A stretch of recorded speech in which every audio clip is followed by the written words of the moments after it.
Welcome to Unleashed. And don't forget to join us on Patreon for early access and exclusive content. Here are the guys. Welcome to Unleashed. This is the Star Wars show that we are Unleashed doing it. That's Andrew Fantasia. I'm James. Thanks everybody for watching. Like, subscribe. The things that you need to do on YouTube, do them ASAPerini. How about that? You are so Andrew. unleashed that you're outside. I finally, for the first time, I'm unleashed and I am outside. And my lap, the camera's on a pillow, so it's wobbly. If I move, it wobbles. And it's got a little Dutch angle because the pillow's a little Dutch. But yeah, I'm gonna light a citronella candle. You can get it right here. It's Limelight Co. candle, citronella. Because I was out here for the morning and earlier today, and I got a nice bite on my back from a black fly, or whatever those things are called. The black fly season is here, and it's the worst season, but not worse than no Star Wars season, which is my least favorite season of all. And we are coming to an end. Well, we had Bad Batch, but we're coming to an end on no live action Star Wars season. Andrew, are you excited for the Acolyte coming? Yeah, man, the Acolyte has been a long time coming. I feel like it got announced 3 years ago. Whatever that thing was. Probably, yeah, 3 or 4, yeah. The same day that they announced Lando, and we're still holding our breath. Lando, the droid thing. Yeah. There's quite a few things were announced that day that. Yeah. But no, I'm looking forward to this story. They haven't touched this time period yet in the visual medium. Outside of comics anyway. So, man, it's going to be nice to see some lightsabers and some brown Jedi robes. We're getting a little bit of Coruscant action. We're getting a lot of just Force action. I don't think it's going to be a game changer kind of show like The Mandalorian was. Like, I don't think it's going to explode, but I think it's just going to be quietly solid like Ahsoka was. Until the end, when Ahsoka ceased to do anything and just was like, we're good. We'll go out on top. That's not how it works on TV. Yeah, I think, do these shows, because you brought up a point like game changer, and Mando was a game changer in the sense that it burst on the scene, but do you feel like these shows, we'll talk Star Wars mostly, but Marvel's probably lumped in there, that these shows, like, for audience sake, do they need to be game changers? Like, do you think that there's a need for this show to be the greatest show we've ever seen? Because, I think we've gotten some decent shows. I don't know if we've gotten spectacular shows. I know Andor, whatever. But I don't know if we've gotten spectacular shows. We've gotten shows that I watch, which is saying something because I don't watch any shows. But, like, do you think there's a need for these things to be game changers? I don't think there's a need for them to be game changers, but I do think there is a need for them to feel worth the investment of your time.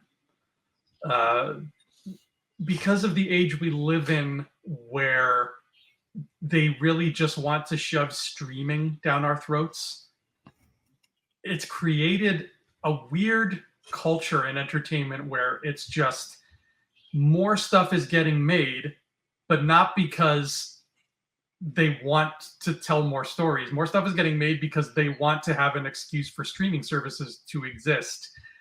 And then you end up with so much streaming media that's connected to film media that only exists to, give them a platform, give them a reason for their platform. Stuff like Knuckles, which I haven't seen, but it's like that looks like, I look at Knuckles, the show, as the perfect poster child for this concept of, like, we're in the era where we just need you to buy our streaming service. Please, here, look at the shows we're making. And it's just a story that you're getting that it feels like leftover scraps of what the movies are giving you. That's the Knuckles vibe I get. And I don't think Acolyte is going to be that. And I don't think it needs to be a masterpiece either, but I think it needs to be something where we can say, I'm glad I invested my time in that, and it's not just there to add another thing on Disney Plus. You know what I mean? Well, isn't that what you're saying? Basically, what TV was when TV first hit households, but now it's streaming. Like, shouldn't Yeah. like because I know they keep pumping crap out, and there was a whole thing where they were like, we need more, we need more, we need more. But at some point, you got to say, hey, we need quality, because when we have quality, then we have people coming back because that's what people want. It's not. It should be. I think because it's always like quality over quantity, right? But we get quantity over quality. That's the argument. But I always see it as, if you do quality over quantity at the beginning, eventually the quantity is going to catch up with the quality, and you're going to have both quality and quantity. Because if you start with something that's solid and you let it continue to grow to be solid, and then you do something else solid and let that grow to be solid, like eventually you'll have more product on there that's going to be better. So I don't know what it is. You're pointing on Knuckles. I saw episode and a half of Knuckles. It is it's definitely, it's just a kid show. That's what I think. That one's a kid show. I think kids would love that show. When I was watching, I was like, oh yeah, kids will get a blast out of this. And that's what Sonic really is. And Star Wars, I think Star Wars needs stuff like that. But I don't know if Knuckles was all at once, but I still maintain, if you're doing a weekly series, there has to be a purpose for something to be a weekly series. If you're just going to tell me one big long story that is, which is fun, I like, but if you're gonna, my cat is now on the pillow. FYI, if you see it move, that's my cat. My cat is knocking. My cat's literally knocking the computer off. Well played, cat. That's some subtle cinematography. The cat's name is not Kit Fisto, though. Disappointing. Anyway, so it's just like you have to have a purpose for that show, and you want me to keep coming back. You need to, and it can't. I would rather come back for a show that is solid episodes than I have to know how it's going to end. Because if you have a show, and this is the truth, if you have a show and I'm like, yeah, okay, I just want to know how it's going to end. I as a consumer of your streaming network, I can wait a month for it to end, your show to end, and then I will do that free trial, and I will binge it. Because you give me 7 days and there's 10 episodes, I can make that work. Yeah. I can make it work.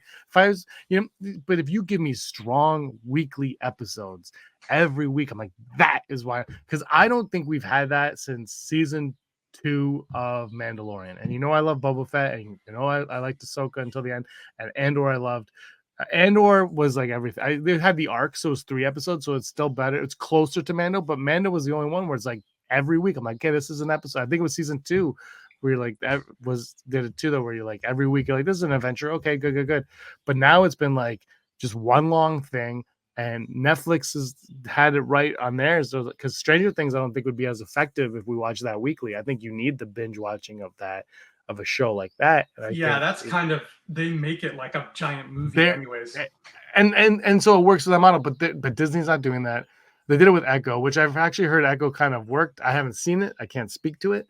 But I've said this so many times, but I think you've got, like, when you're a streamer, you've got to look at, is it like a Fallout or Netflix where it's like, this needs to be binged, or can you go weekly with it? I think there's 2 different types of shows that they create, and you've got to figure those out. And if you need more of the weekly ones, then make weekly episodes. Don't make one big long story. And I mean, it can still be one big long story, but each episode individually has to be more impactful than what we've been getting. Yeah, so that you don't feel like episodes stop instead of ending. Yeah. Yes. And I think, I haven't seen Rush. Have you seen Russian Doll? I've never seen Russian Doll. Yeah, that was a while ago, though. I can't remember much of it. Because I'm wondering, because that's in a Netflix show, so that would be a binge show. Mm-hmm. And the concern is, you have the showrun from that coming over here. Is this just another binge show that they're putting on weekly, or is it going to be individual? And my hope is that it is individual, because with us, obviously the big storyline at play, but this week we're going to learn about this week we'll learn about that. I'm okay with that. That's my hope, is that we can get back to somewhere where I'm excited to watch the show at 9:00, not just to see how it's going to end, but to see the adventure that I'm given in that 30-40 minute time period. Right. And I think it is going to be like Leslie Headland's other work, where I think it is going to be a story that at the end of the day, you're probably going to have to be better off binging it. Thanks. Instead of waiting week after week after week. It's just, it feels like it's going to be one of those stories, especially because there's like the whole murder mystery aspect of it, right? So it's going to have a through line. I think we're in for just another Ahsoka in that regards, and I'm okay with that. I'm okay with Yeah, that. because they're talking about a season 2. Ooh, Ahsoka was kind of did weekly, but there were times when you're like, this is relying on the next episode. Like don't rely on the next episode. You know what I mean? Like lead to the next episode, but don't rely on the next episode. It reminds me of when we saw Force Awakens, and I was like, too many stupid unanswered questions. And you're like, the next one's coming, James. You're gonna get the answers, and we never did. And it's like as great as those are, resolve okay, if you have an episode and you want mystery, have mystery, but just have the mystery in that one episode. Like it doesn't need to be it doesn't need to keep going. Solve so one of them you can let some linger, but some you should resolve, and you shouldn't save it all for the end, because then you're trapped, and you have a Star Trek The Next Generation situation where the whole thing gets resolved in the last 5 minutes of the episode. And you're like, I watched 45 minutes just for you to figure it out in the last 2 seconds. Like that, as a kid, that always used to bug me. As a kid, it's like the whole you're watching, you're like, it's like they'll figure it out on the end of the if we reverse the polarity of this, it's always at the end. It's like give me your answers as you're going, and then have new questions arise. I think, and not to beat this dead horse, I've been saying this for many years, but I still don't think anybody gets it right the way Lost got it right. Lost was a heavily, heavily serialized show, but every episode told an individual character's story and focused on their flashbacks. And at the end of that episode, it completed an arc for that character, and you were emotionally satisfied. And you still go into the next episode with a bunch of questions, but like you feel like you've hit a beginning, a middle, and an end within that 1 hour block. Like they had that down to a science every single time. And that's from that, though, is traditional. Hi, Cat. She's now knocking it off even. But that's traditional television also. Like they knew something was different back then. Like there was a thought process was different, or something that we just don't have now, and everybody just thinks of it as, well, this is a movie and we're going to cut it up into, which I do love the one storyline, but Lost was also one storyline. I haven't seen Lost. I saw the finale and the first 2 episodes afterwards. but back even like How I Met Your Mother, that they even knew how that one was going to, I'm bringing that up because they knew how it was going to end. They shot the kid, like the kids didn't stay the same age for 9 years or whatever. They knew how it was, they had an ending shot with them, but you still made it like weekly, and you had a purpose to it. And maybe you can argue quality on streaming is better than traditional TV, but the budgets are also higher. I just really hope that we get back to me looking forward to, I hope it's 9 o'clock at night again. I think it is for weekly, because I'm so exhausted watching these shows that just don't go anywhere. And then at the end, you're like, okay, that was fine. You knew what you were doing, great. But I'm not, and this is me, Andrew, I'm old, but I watched the Godzilla movie, -1, but I watched the show with Curtis Russell, the Kurt Russell show, and his son. I watched that show, and that show is all right, but it does things that are like very TV in it. I'm like, I'm not a big TV guy. I kind of just like give me a chunk, let me watch the chunk and move on. Like I like movies, right? I like movies. Right. I appreciate TV, but I just can't. I think as I'm older, I'm like, do I want to invest 9 nights of my life on this? 9 hours of my life on this. Is this what I'm going to spend? Because I don't watch a lot, right? I watch like 1 show a night, maybe 2, and if I watch that 1 show, it has to be something that I feel is worthwhile. Where I feel like if I watch a movie that I don't like, at least I can be like, well, that movie sucked. But this show, it sucked, and it took a week and a half for me to watch this show, and it sucked. And this was Monarch. Yeah, Monarch. Yeah. Yes, I heard a lot of people loved Monarch, but it's good. It's not. I won't get into it. It's a fine show. It's fine. It's just like. I again, like Godzilla -1, I think it was overhyped for me. There's a lot of cool things in it. Like with things that I liked a lot about it. It just sometimes it goes so, and people love TV though. This is the thing, and it goes so deep into like these TV tropes I found that I was like, Whatever. I mean, I was like, okay, I can sleep through this episode because I know exactly the point. But again, that show though, I will say it was individual. There was like a through line, but it was very individual episodes. You just made a good point though that I never even thought of. Your first good point, James. Your streaming shows ask us to invest a lot more time than a movie does. Yes. But they almost never invest as much effort as they do when they make a movie. Does that? Yeah, I think there are exceptions to the rule. Like I would say Stranger Things and yeah. I'm only gonna say, but you're right though. Stranger Things, it kind of lives in its own world, and it has the luxury of completely starting its own thing, right? It's not like Acolyte, where Acolyte has to stand on the shoulders of Star Wars, right? It's not like WandaVision, where it has to stand on the shoulders of Infinity War or what have you. WandaVision, I think I was disappointed in WandaVision. It was again, it was fine, but like for me, it trails off, and a lot of it is like, I think COVID kind of. I'm not gonna say, I'm gonna say ruined, but I don't mean ruined. I think COVID hurt that show in terms of they were like, we're gonna have this, and like actually forget it.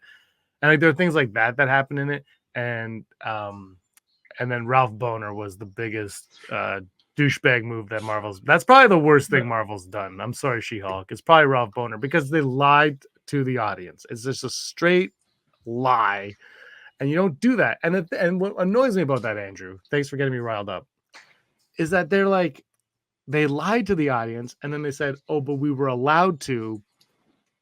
But they don't understand that they took that. If you were going to do the Ralph Boner joke, it had to have been Aaron Taylor Johnson as that Ralph Boner.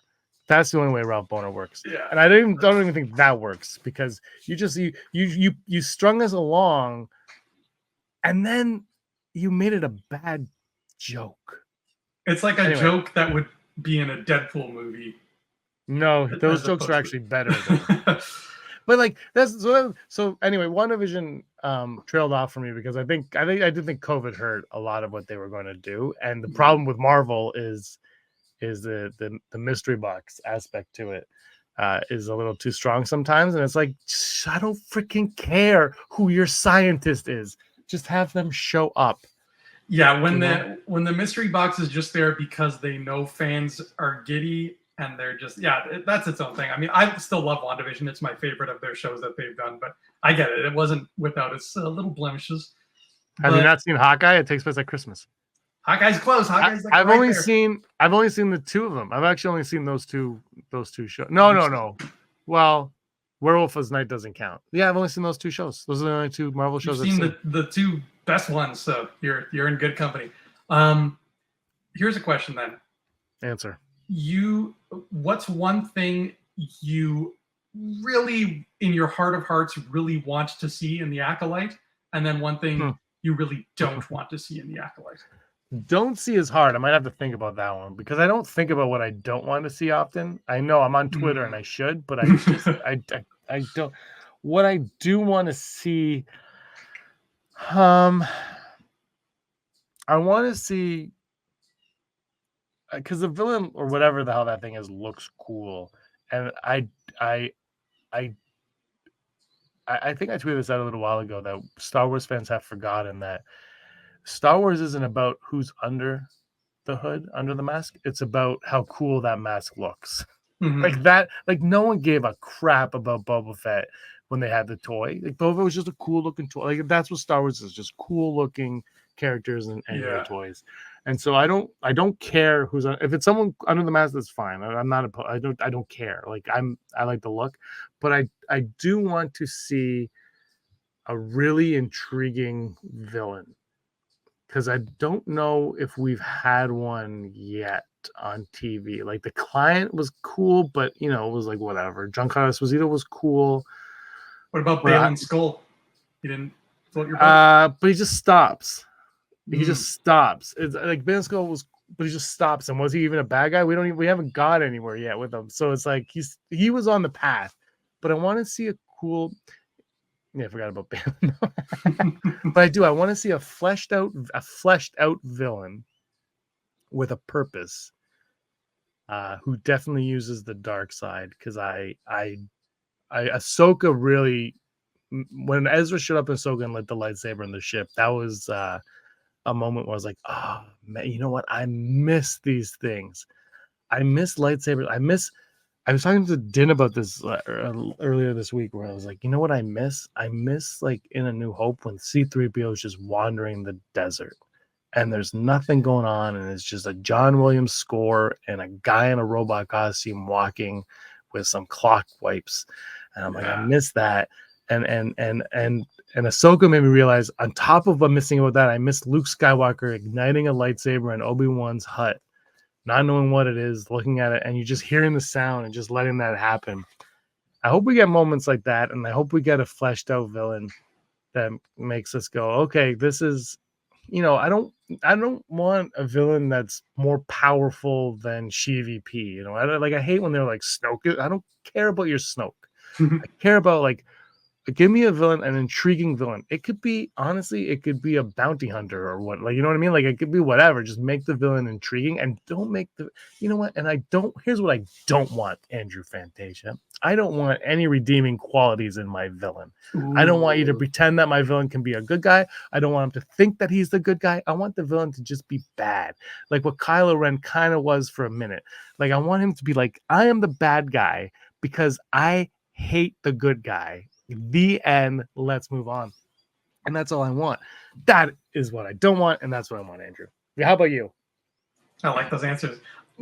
Pretty much what I want is really similar, man. Like, I want those quiet moments with just score and sound effects. Like, I want, as much as this looks like it's going to be a rip-roaring, lots of fighting kind of thing going on, awesome, great. But I also want some of those beautiful, just soft lighting, quiet moments like C-3PO in the desert.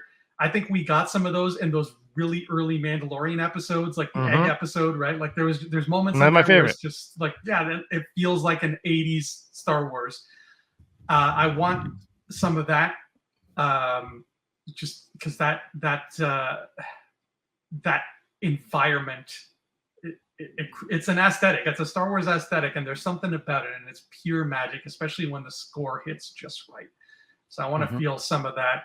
And if they also want to make it feel visually like we're in the prequel trilogy, I'm okay with that, because we are close to it after all. Yeah. And what I don't want, I'm going to be tired and obvious when I say this, but I don't want them to keep treating death and lightsaber wounds like nothing. I was going to tell you to rethink your answer and give me something original, but no, I agree with you on that. There's a lot of lightsabers in this trailer, and I'm like, are those going to do anything?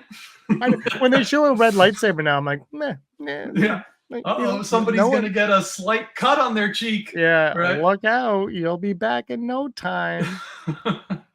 Just let death be death, please. I think that's, that is, I don't know if the MCU has this problem. I think they did at one point, maybe I don't know if they do anymore, but Star Wars has a problem where just freaking kill your characters off and let them stay. We don't need everybody to come back. It was cool the first time, I guess. But I remember when Maul was coming back, I'm like, yeah. And then obviously it worked, but also Clone Wars was like a side quest. I know people are gonna get mad that I say that, but it wasn't like the main. I know it's canon and blah blah, but it wasn't like the main story. Like the movies were the main story, and it wasn't coming back in that. It was coming back in the side quest, and then that side quest ended up being a lot of people's favorite Star Wars. So then he came back in Solo, and that's what I like. Don't ever do that again. Like, if you bring someone to show up at the end of the movie or whatever, don't never double negative. Like, make sure you have a game plan as to why you're doing that. It can't be because Ron Howard called his son and he said, "Oh, Darth Maul's cool." But like, it can't. And if it is going to be that, you know what? It can still be that, but they should have, somebody in that story group or somewhere should have been like, when this character who is X, we don't know who it is, it's going to be one of these people on this list. When they come back, this is their next step. It's Yes. this, and that's what they and so it doesn't matter. You could pick Darth Maul, you could pick Boba Fett, you could pick Cad Bane, you could pick anybody you want in that list. This is the next step. And that's what they need to do. And for some reason, I mean, Solo didn't do well. It cost them way too much money. It didn't recoup the money, obviously, and they got scared over that. And now we just have an ending with no. And the thing is, like, I think even the people that didn't like Solo, I think everyone agreed like Kira was intriguing. People liked Kira, and I think you put Kira and Maul, and you find that the next steps there. How is that not a Disney Plus show at the very least? Oh yeah, like the comics were all over Kira. Like Marvel was like, "I'll take her," and yeah, Kira. There was like 80 comics of just Kira trying to take down Palpatine. She was like the hotness for a while.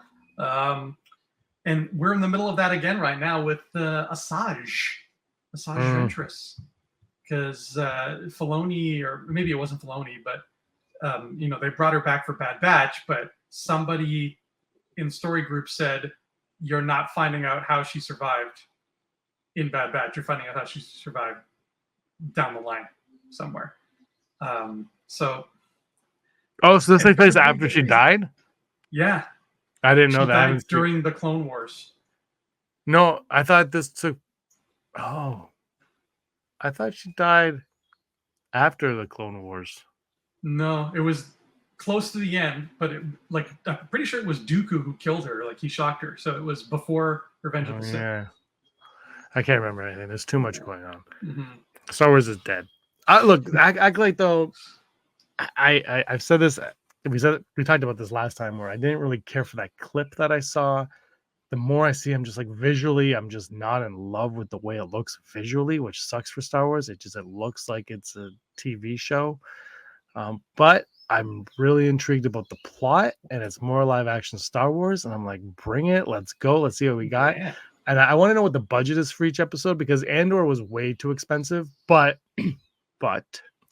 look what you get when you spend the money. I still though, Andrew, I don't know how that financially made any sense for Disney or anyone. Like, I just don't understand how a streaming show could cost 200 whatever million and be profitable. Yeah, the whole streaming thing in general, like, it feels like the snake eating its own tail. Like, I don't know how it can last much longer. But they keep raising our prices. We just have to boycott it, like we're doing with grocery stores. I haven't had Disney Plus in 6 months. There you go. 6 months, and you know what? I haven't even wanted to watch it. I haven't even thought about turning on that app. As weird as it sounds, yeah, because there was something I wanted to watch, and it was on Disney, but it was actually on Crave here. So I was like, oh well, I guess I don't have to. Can't remember what it was. It was a while ago. I was like, oh, I guess I don't have to worry about that anymore. So yeah, I'll get Disney Plus back for Acolyte though. I will have it for then. They will take it's $15. Like, you combine that with Netflix, and Aaron wants Netflix. I would get rid of it in a heartbeat, but she wants Netflix. So you combine all these prices together, all of a sudden I'm like, why? Like, I don't think combined we watch enough of all these streaming services to justify paying that much money for all of them. Like, I'm just like, I don't watch them enough. And I don't buy movies like I used to buy every single movie, especially when DVDs and Blu-rays were the big. I used to buy them all. Like, I have way too. That's why I'm just buy everything digital now, because I just can't. I have like 2 billion DVDs in like a container somewhere. But I don't even buy movies then. But now I'm like, you know what? When a movie goes on sale for $4.99, I'm like, I'll just buy that, because I'm probably gonna watch it 20 times instead of paying for my $15 a month for streaming. I'll just buy this. I bought Dune for $4.99. I watched that enough. And you get well worth your money's worth with Dune. Exactly. But I get that on Crave. But like, yeah. Anyway, yeah. I'm really. How excited are you for the Acolyte? I'm probably at about a 7 out of 10 right now. I'm just, like I said, I feel like it's going to be quietly solid, like Ahsoka. I feel like once it's over, everybody's gonna be like, damn, that was a lot of fun. And then I just hope it ends. Yeah, same. I would love if it would end. That would be nice. Or at least the story this season tells would end. Yeah, that's what I mean. Like storytelling is a strange animal. and it's not my favorite animal. Stranger Things did it. If you look back at season 1 of Stranger Things, which I haven't seen in whatever the heck, I just watched it earlier this morning. No, I don't remember when it came out, but that's when I watched it. I haven't watched it. I've never rewatched the Stranger. I love Stranger Things. I've never rewatched Stranger Things. I've just never felt like it. But that one started, and we got to find Will, and then they found Will, and you're like, okay, this is over. And then like, yeah, we'll do season 2. But even if they didn't do a season 2, that's like a nice little like tag at the end, like, oh. But the season ended. It was a beginning, a middle, and an end, and then it went on. And then they moved season 2. And if Acolyte or Ahsoka, if there's a season 2 of Acolyte happening, do it. Like, tell me now, because I'm also frustrated, Andrew, and I realize this all the time, but they made season 4 of Murders in the Building is coming out. I have never seen this show ever in my life, but it's season 4. And season 3 just came out last year at this time. Yeah. And I'm looking at this as a Hulu show. I don't know if it's on cable or anything, but it's a Hulu show. And I look at this and I go, all right, how come you are like how come you come out every year, but other shows on streaming, like by the time Stranger Things, the next season comes out, I'm going to forget that it exists. Like, these shows take forever for the next season to come out on streaming. And I know they take their time and their money, but man, you want me to get excited for season 2 of Ahsoka? Bring it out now. Like, I should be watching it now, or like in this fall. Like, I like in 4 years when it comes out, I don't care. Like, I'm still going to care because of Star Wars, but I'm not I don't like, the storyline is just taking forever. And it's like, so either end your damn thing or already be in production of Acolyte season 2. Yeah, the pacing of it is you're right. It really just does not follow the rules for pacing. It does not care about the pulse of excitement. I don't quote him often because I don't watch him anymore the way I used to, but John Campea actually said something interesting about Agatha. Wait, I like that you just said he said something interesting. He did. And then you had a dramatic pause. About the Agatha show. Because the Agatha show is like, not a whole lot of people, some, like, I'm excited for it, but not a whole lot of people are sitting there like, God damn, hurry up, we want Agatha, right? However, Marvel has been very smart in that they've been keeping people talking about Agatha and keeping people excited about Agatha with just this stupid little thing they do with the titles every year and a half. Where they're like, Agatha's got a new title now. It keeps the show in the conversation, because otherwise it's following up a show that came out in early 2021. Yeah, long like, time who cares anymore, right? So, this was announced. This was announced like right after that show too. It was, yeah. And like, it's the only show I think that is aware of the fact that, like, wow, yeah, streaming schedules suck. Like, let's try to not use that to our advantage, but circumvent it so that we still have a fan base. That was a good catch. Yeah, they just want to circumvent it so they'll still have a fan base for the show when it finally comes out in 25 years, right? Yeah. So, yeah, you're right about Ahsoka. Like, it would have been nice to know that it was more than one season going into it. Like, it would have been nice to be mentally prepared for it stopping rather than ending. And B, like, just start making it fast. Like, do it, get it done, so that, like, right now we could be watching season 2, like you're saying. And I don't count Netflix chopping their seasons into half as no, that doesn't count. I hate that crap too. We want you to stick around. Well, then put it all at once and don't. They're doing that with the final season of Cobra Kai, and it's like, come on. If they want you to stick around, they're like, well, you're gonna cancel after Cobra Kai's gone, so we're gonna make you stay an extra month. It takes me a month to watch a show anyway. I don't even know how many episodes the Godzilla show was, but it took me like a month. It was 97. It took us almost I would say like almost a month to watch it all. I didn't watch a lot of it. Like, it was, because it was like a week where I didn't watch TV, which sounds weird. No, you know what it was the Leafs hockey playoffs were going on. I had to be depressed to watch them. But like, I don't know. Anyway, let's wrap this up. You've got business meeting to attend to. Oh my God, my cat just killed something. Uh-oh. Yes.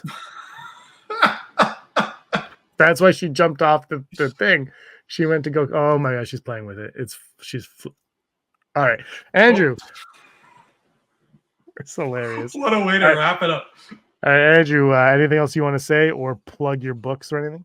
My books don't have lightsabers or acolytes in it, but every wizard has a different color staff, so it's kind of like a lightsaber. And when people die in these books, they die for real. I promise. There's no coming back from death. I call BS on that.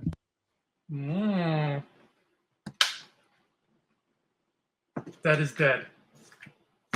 That's also a Lost quote. Lost is turning 20 years old this year, James. I muted my mic. I said you can get those on Amazon. Yes, you can get them on Amazon. Yeah, I probably should have brought that up. We were wizards. You can get them on Amazon. Oh, I had this the wrong way. 20 years? Wow. Remember when we did that? It never got finished. Well, it did get finished. I didn't like it. We did the comic book. Remember the comic book store?